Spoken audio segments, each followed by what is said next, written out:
I never thought the day would come when my own child would treat me like a burden. That's not how mothers imagine their lives turning out, is it? We picture ourselves being loved, respected, maybe even cherished in our old age. But life has a way of handing you truths you don't want to face. My name is Sylvia Grant. I'm 74 years old, and this is my story. Before I begin, I'd love to know where you're watching from. Go ahead and leave a comment, because one thing I've learned through all this is that we need each other's stories to feel less alone. Now, let me take you back. When my husband, Paul, passed away suddenly of a heart attack, Daniel was only 10 years old. I can still see him standing at the funeral in that too big suit, holding my hand so tightly as if I'd disappear next. In that moment, I promised myself I would give him everything. He was my only child, my reason to get out of bed, my purpose. Life was not easy after that. I worked two jobs for years, mornings at the elementary school cafeteria and evenings cleaning offices downtown. There were nights I came home with my feet swollen and my hands raw from scrubbing, but the sight of Daniel sleeping peacefully made every ache worth it. I skipped meals so he could have seconds. I mended his clothes until there was hardly any original fabric left. And when he wanted to join the school soccer team, I worked overtime just to afford the uniform and those shiny cleats he wore with pride. I remember one Christmas, money was so tight that I could barely afford a tree. I decorated our little living room with handmade ornaments, scraps of ribbon, old buttons, anything I could find. Daniel unwrapped the second-hand bicycle I had worked months to save for, and his eyes lit up brighter than any Christmas lights. That memory fueled me through many years of sacrifice. As Daniel grew older, I tried to instill in him the values Paul and I had always believed in: kindness, humility, and gratitude. But something shifted when he went off to college. I noticed the calls became less frequent, the visits home shorter. When he did come back, he seemed different. He'd roll his eyes when I talked about the past, or he'd make comments about how I didn't understand how the world works now. Still, I told myself it was just youth. Every generation looks at the one before them as outdated. I kept sending him care packages, homemade cookies, knitted scarves, little envelopes of money when I had some to spare. And when he graduated, I cried tears of pride, not realizing those same tears masked the first cracks in our bond. Daniel landed a corporate job soon after and moved into a sleek apartment with his girlfriend, Melissa.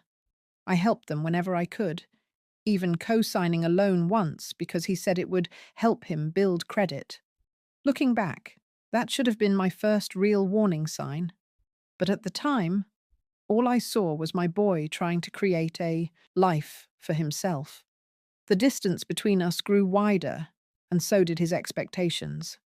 He'd ask me for money for emergencies, yet I'd see photos on social media of him and Melissa at trendy restaurants, taking weekend trips, smiling with cocktails in their hands. It stung, but I brushed it off. I convinced myself that's what parents do. They give, even when it hurts. What I didn't see then, what I refused to see, was how his gratitude had faded into entitlement. When I hinted once about how I was struggling to keep up with the bills on the old house, Daniel waved it off. "Mum, it's just money. You'll be fine," he said, his eyes glued to his phone. It was a casual comment, but it cut deeper than he realized, because it wasn't just money. It was my survival, my dignity, my independence. Melissa wasn't much better. She always wore a smile, but it felt practiced, like a mask. She'd say things like, "Oh, Mrs. Grant, you shouldn't be climbing stairs at your age," or "It must be hard to keep up a whole house all by yourself." Harmless on the surface, but laced with suggestion. The suggestion that maybe I didn't belong in my own home anymore. Still, I clung to hope. Hope that my son would remember the woman who sat up with him all night when he had the flu, who sold her wedding ring to pay for his textbooks, who worked herself to the bone so he could stand tall in the world.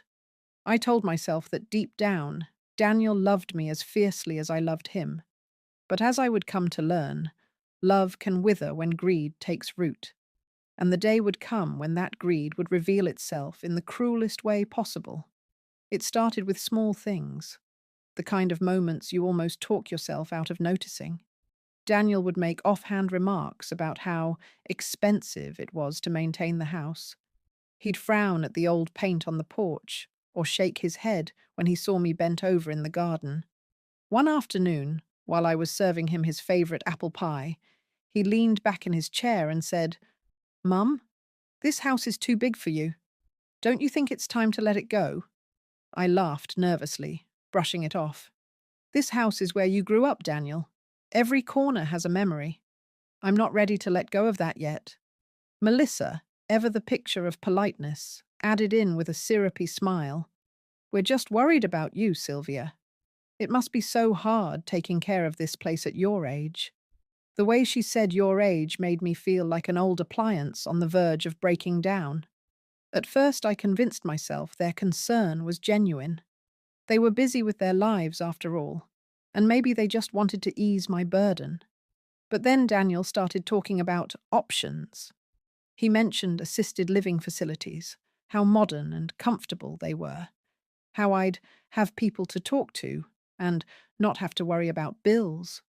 I stared at him, fork frozen halfway to my mouth. "Are you suggesting I move out of my own home?" He shrugged, not even meeting my eyes. "It's just something to think about. You'd be safer there. And honestly, it's a smart financial decision." Those words, smart financial decision, lodged themselves in my mind like a thorn. Whose financial decision was he really worried about? Mine or his? The real turning point came when he asked me to sign some papers. "It's just for convenience, Mom," he explained smoothly, sliding the documents across the table. "Tax purposes. It'll protect the house, and it makes everything easier if anything happens to you." I hesitated. Legal papers were never my strong suit, and my hands trembled a little as I flipped through the pages. "Daniel, I don't understand all of this." He smiled, the way he used to when he was a boy trying to get me to buy him candy at the grocery store. "You don't need to, Mum. Just trust me. I'd never let anything bad happen to you." Those words, "trust me," were the same ones I'd clung to my whole life. I had raised this boy, loved him, sacrificed for him. So, against the quiet alarm bells ringing in the back of my mind, I signed. Weeks passed, and the house no longer felt like mine. Melissa began dropping little comments, almost like hints of a plan she wasn't supposed to share. "You know, Daniel and I have been talking about renovating. It would be so nice to update the kitchen, maybe open up the floor plan. Young couples love that." Young couples, not you, not your family. It was as if they were already imagining their lives here without me. I remember one Sunday when Daniel came over, walking through the rooms like a buyer at an open house. He ran his fingers over the banister, peered into the spare bedroom, even commented on how much potential the basement had. I felt a chill run through me as I followed him. This wasn't my son reminiscing about his childhood home. This was a man sizing up property he believed belonged to him. It was subtle, but I could feel my place shrinking. The living room, once filled with family photos, now seemed to be a place Daniel criticized for being too cluttered. The kitchen, where I had baked hundreds of pies, suddenly needed an upgrade. Even the garden I tended with so much love was too much work. Still, I clung to hope. I told myself he was just being practical, that he wanted to help me in his own way. But deep down, something darker whispered, "He doesn't see this as your home anymore. He sees it as his investment." One evening, as Melissa was pouring herself a glass of wine in my kitchen, she looked at me over the rim of her glass and said, almost too casually, "You know, Sylvia, you'd have so much more freedom if you didn't have to worry about this place. Imagine, You could live somewhere where everything is done for you. I looked her square in the eyes and replied softly, "This house is my freedom." She laughed, a little too lightly, and changed the subject. But her words lingered in the air long after they left that night. I began to feel like a guest in my own home. Every creak of the floorboards, every photo on the wall, felt like it was slipping away from me, and though I couldn't prove it yet, I knew in my heart that something terrible was coming. What I didn't realize was that I had already signed away more than I understood, and when the betrayal came, it would hit me like a blow I could never have prepared for. It happened on a Tuesday morning, one of those days that begins so ordinary you never imagine it'll split your life into before and after. Daniel called me and said, "Mum, let's go for a drive. You've been cooped up too much. Fresh air will do you good." I remember smiling as I slipped on my cardigan, grateful that he wanted to spend time with me. I thought maybe we were finally turning a corner, that my son was remembering I was more than just a responsibility. But as we drove, the scenery felt wrong. Instead of heading toward the park or the old diner we sometimes visited, he turned down a long road lined with buildings I didn't recognize. My heart gave a little thump when I saw the sign, Rosewood Assisted Living. "Daniel?" I said, my voice uneasy. "Why are we here?" He kept his eyes on the road. "Just checking out some options. No pressure. You'll like it, Mum. It's modern, clean, and you'll have people to talk to." My stomach sank. Options for what? He pulled into the parking lot, put the car in park, and finally looked at me. His smile was calm, rehearsed. "For you, Mum. It's time. You can't keep living alone in that house. It's not safe. Melissa and I think this is best." I felt the air leave my lungs. Best for whom? Inside, a cheerful young woman greeted us. "Welcome, Mrs. Grant. We've prepared a room for you." A room. My feet froze to the ground. "What do you mean, a room?" I didn't agree to this. Daniel put his hand on my arm, firm but not cruel. "Mum, please, don't make this harder than it needs to be." I wanted to scream, to demand he take me home. But then I saw it. A small suitcase sitting by the desk in the lobby. My suitcase. The one from my closet. My hands began to shake. You moved my things?" His voice was low, defensive. "Melissa and I thought it would make the transition easier. You'll be comfortable here, Mum. It's temporary, just until we figure things out." But I knew better. Temporary was a word people used when they didn't want to face the finality of what they were doing. The room they showed me was small, a single bed pressed against the wall, a narrow window overlooking a parking lot. It smelled faintly of bleach and loneliness, the kind of place people forgot each other in. That first night, I sat on the bed, staring at the walls, numb. The silence pressed on me, thicker than I'd ever known. My home, my garden, my kitchen, my chair by the window was gone. And my son, the boy I had sacrificed everything for, had left me here as if I were an old piece of furniture taking up too much space. A few days later, I learned the real reason. One of the nurses, kind enough to chat while checking my vitals, asked if I'd seen Daniel's vacation photos. I frowned, not understanding. She pulled out her phone, scrolling through social media, and there it was. Daniel and Melissa, smiling in sunglasses, tropical drinks in hand, standing on a beach in Hawaii. Caption: "Living our best life. Finally, some peace and quiet.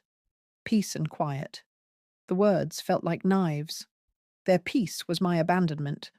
Worse, I noticed something in the background of one of their photos. The porch of my house, draped with string lights. They had thrown a party.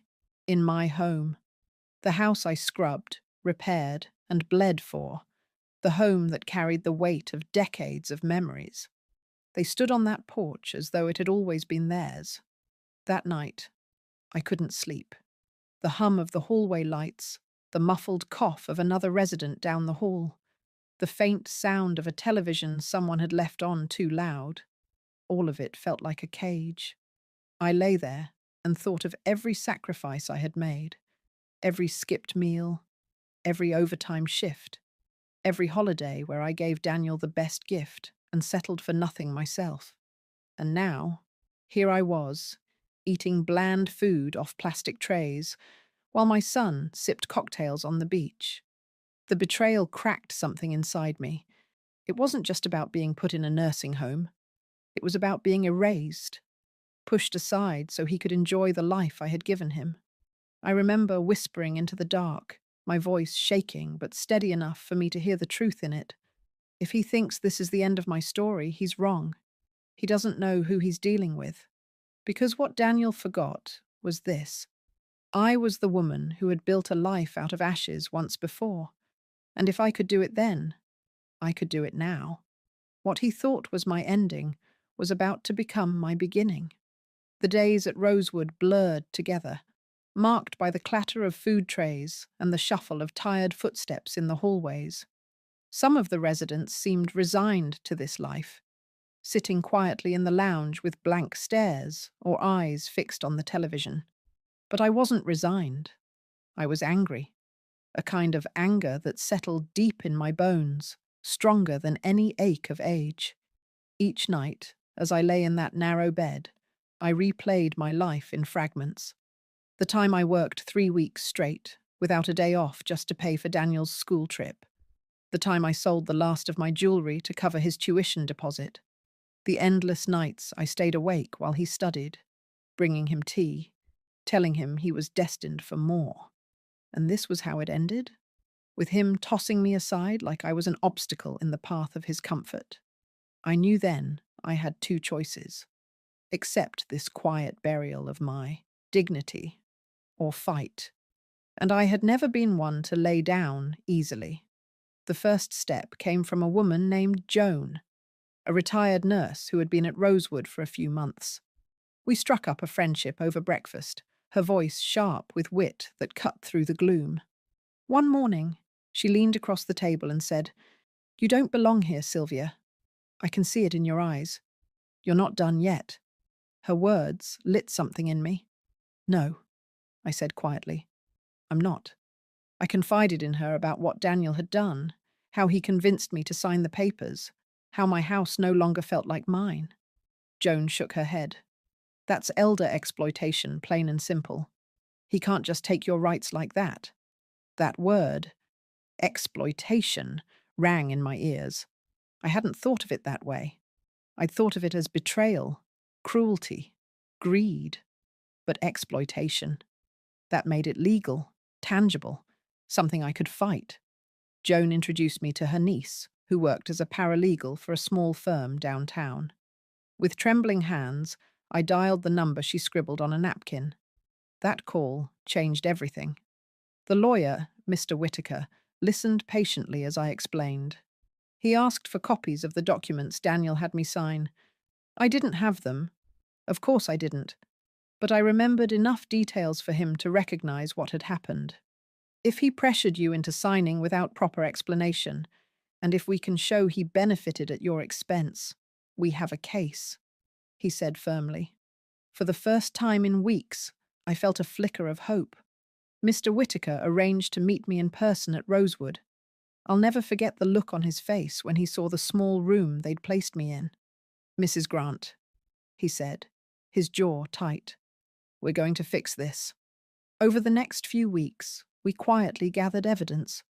Whitaker discovered Daniel had used my funds, my retirement savings, to pay for part of that Hawaiian vacation.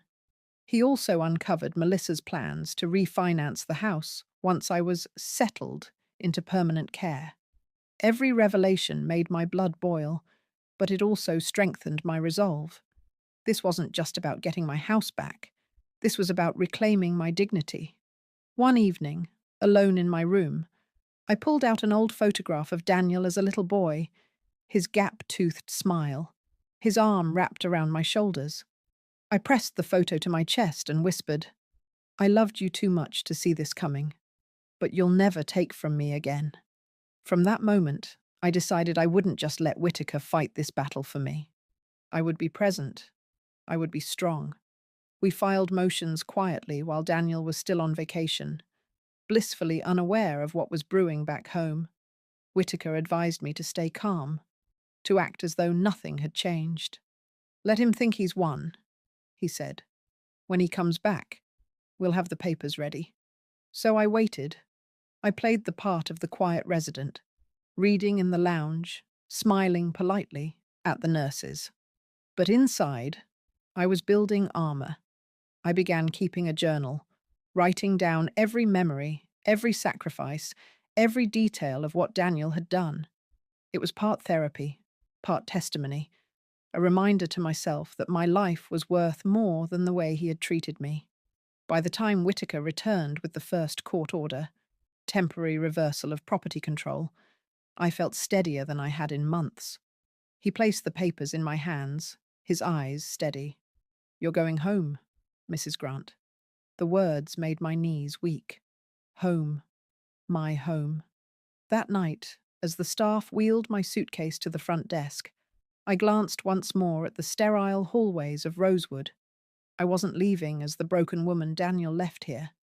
I was leaving as a mother who had learned to fight again.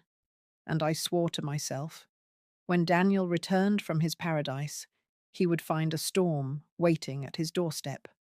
The morning I stepped back into my house, the air smelled different. It wasn't the faint bleach of Rosewood or the cold emptiness of that small room. It was home, a mix of lavender from the garden and the old wooden floors that had held decades of footsteps. I stood in the doorway for a long time, breathing it in. For a moment, I almost forgot that my son had tried to take this away from me. Almost. Whitaker had arranged everything perfectly. The court had recognized elder exploitation in Daniel's actions. The transfer of the deed was frozen pending review, and I was restored as the primary resident of my own home. Legally, Daniel could not contest it until the hearing, and Whitaker was confident the evidence would bury him.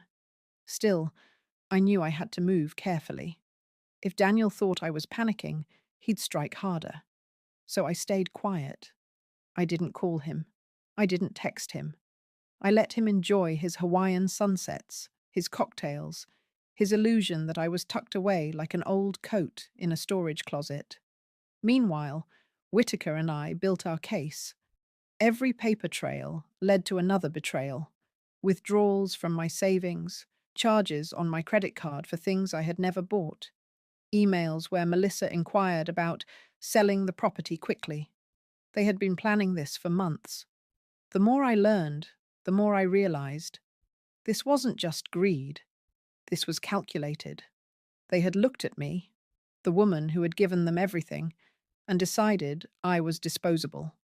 One evening, I sat at the kitchen table with my journal open, Whitaker's files spread out in front of me.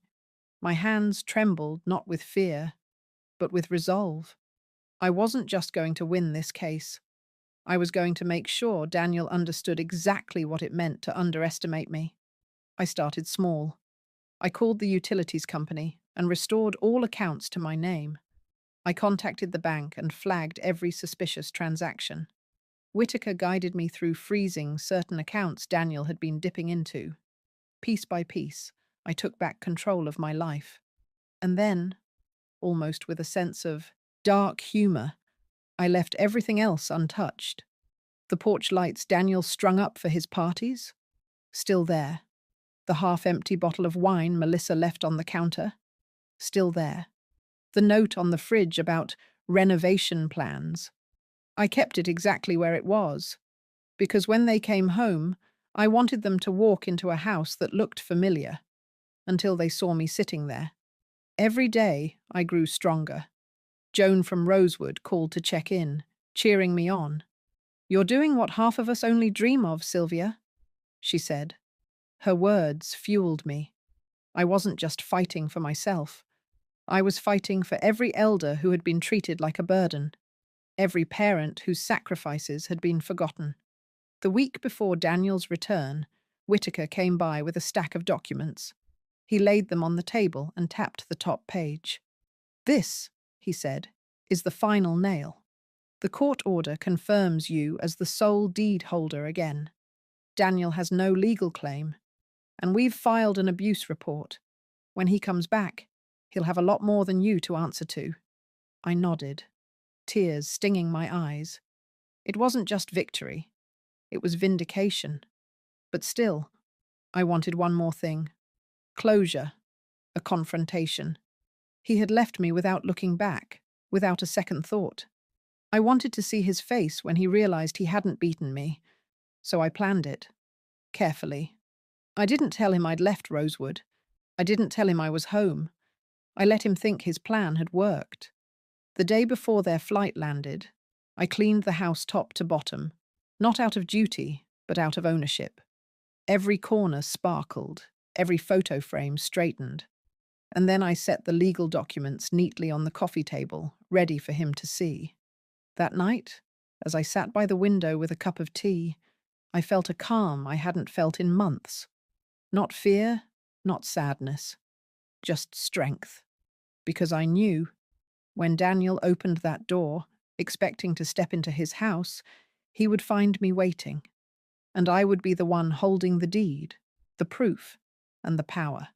He had sent me to a nursing home so he could sip rum on a beach. But when he returned, suntanned and smiling, I would be there to wipe that smile off his face. The day Daniel and Melissa returned was bright and warm, the kind of summer day when the neighborhood kids rode their bikes up and down the street, and the air smelled faintly of cut grass.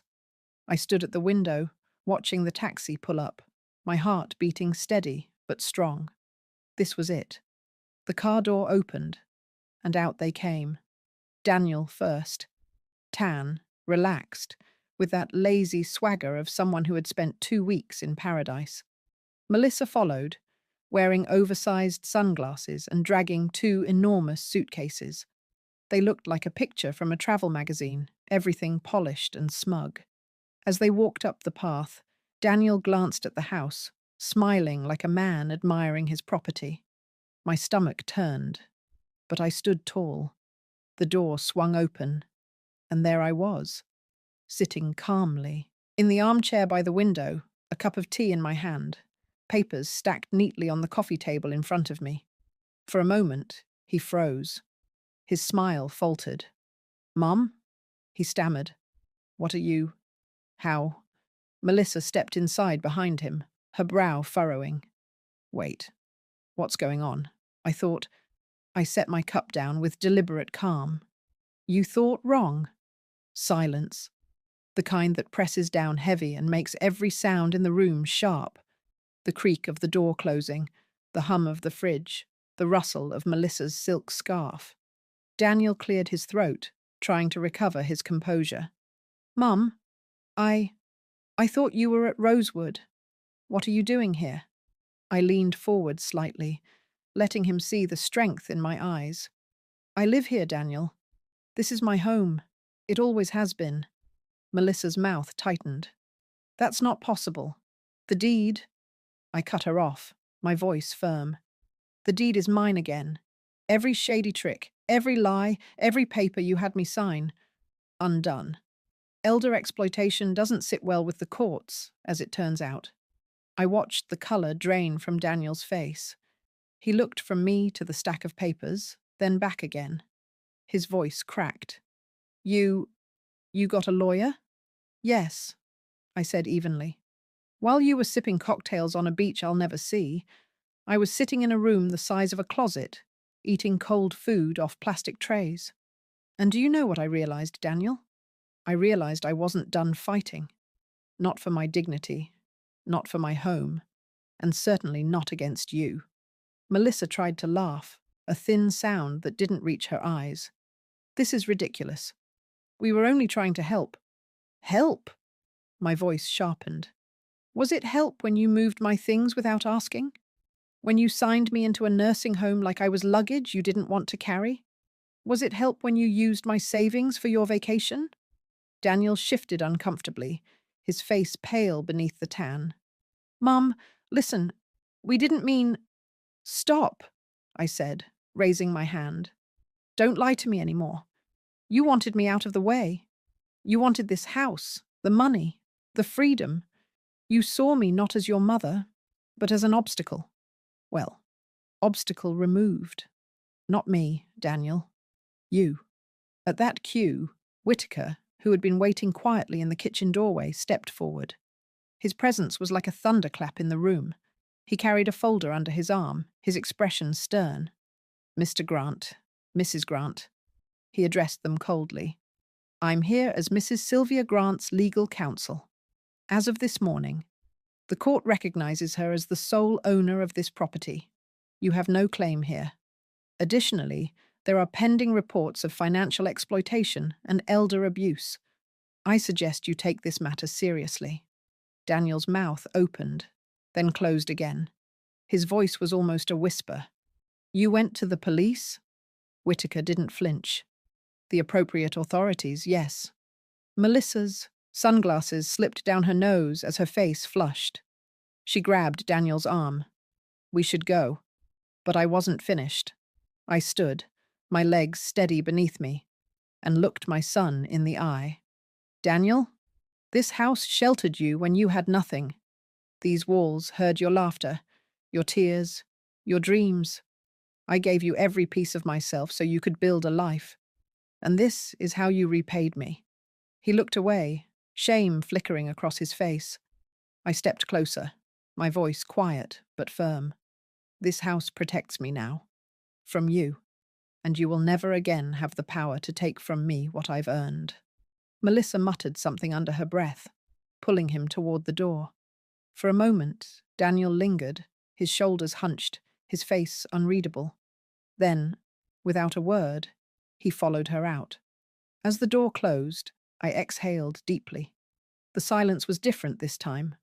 Not heavy, not suffocating. It was peace. Whitaker gave me a small nod. You did well, Mrs. Grant. I looked around my living room, my photographs, my furniture, my life, and I felt something I hadn't felt in a long time. Power. For the first time in years, I wasn't just surviving. I was standing. When the door shut behind Daniel and Melissa, I felt the weight of decades lift off my chest. For the first time in weeks, I sat in my own living room without fear, without doubt, just peace. The papers Whitaker left behind sat neatly on the coffee table, legal proof of what I already knew in my heart. I had taken back my home, and with it, my dignity. That night, I walked through every room, touching the walls, straightening the photos, whispering to the house itself, "We're safe again." In the garden, I ran my fingers across the lavender bushes I had planted years ago, their scent reminding me that life, no matter how bruised, could bloom again. I thought of Daniel, of the boy he once was, the boy who used to run barefoot through the yard, the boy who cried into my chest when his father died. That boy was gone. In his place was a man who had forgotten the meaning of sacrifice, who saw only money where there should have been love. And yet, I wasn't bitter. I was resolute. Because if this experience taught me anything, it's that age does not mean weakness. We are not burdens. We are not obstacles. We are people with history, with rights, with voices that deserve to be heard. I looked into the camera in my living room, the same way I look at you now, and I said softly, "Don't ever let anyone make you feel small, not even your own children. If you've lived through loss, hardship, and sacrifice, then you've already proven your strength. Don't forget it." Daniel left me in a nursing home so he could live his dream in Hawaii, but when he came back, I was the one holding the power. I took back the deed. I took back my life. And I took back me. And I will never give that up again.